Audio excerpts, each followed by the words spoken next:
কিনছি রে, কিনছি টাকাদার টেনশন কিনছি, মাগার আমার এই সামনে যে বাসগুলো দেখতেছেন না, সবগুলো ফ্রি দিব, সব ফ্রি।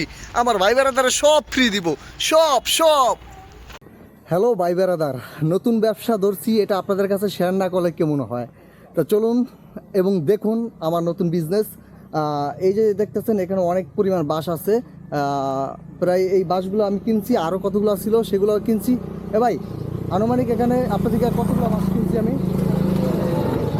200-র মতো। 200-র মতো। তো পার পিস কত করে কিনছি?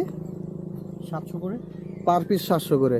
তবে এখানে প্রায় 100 বাসের মতন আছে, আর 100 বাস আমি ইতিমধ্যে নসিমনগরে পাঠিয়ে দিছি। আর যেই বাকি বাসগুলো আছে, এই বাসগুলো এখন নিয়ে আমার বাসার সামনে রাখবো রিজার্ভে।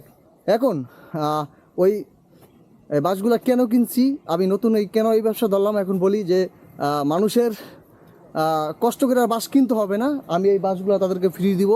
কারণ তাদের দরকার নাই যে এত কষ্ট করে আবার তাদের নতুন করে বাস কেনা লাগবে। আমি এই বাসগুলো কিনছি মূলত, সত্য কথা বলি, মানুষকে ফ্রি দেওয়ার জন্য। কাদের দেওয়ার জন্য?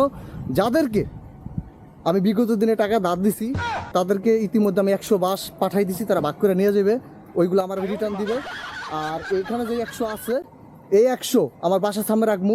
পরবর্তীতে যারা টাকা ধার চাইবে তাদেরকে টাকা ধার দিব, তাদেরকে প্রত্যেকটি একটা করে দিয়ে দিব।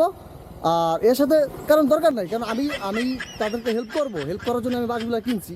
কারণ তারা আবার কষ্ট করে বাস কিনবে, সেই বাস আবার আমাকে রিটার্ন দিবে, দরকার নাই। আমি এই জন্য নতুন উদ্যোগ নিয়েছি আর এই বাসগুলো কিনলাম। এই বাসগুলো আমি প্রত্যেককে একটা করে দিব, পরবর্তীতে যাদেরকে আমি টাকা দিব তাদেরকে প্রত্যেকটা একটা করে দিব। কারণ তাদের জানি আর বাস না কিনতে হয়, তারা জানি সরাসরি আইকেলা হোক আইকা ছাড়াও জানি সরাসরি আমার দিতে পারে, ড্যান্স বাজায় দিয়ে দিবে। ঠিক আছে?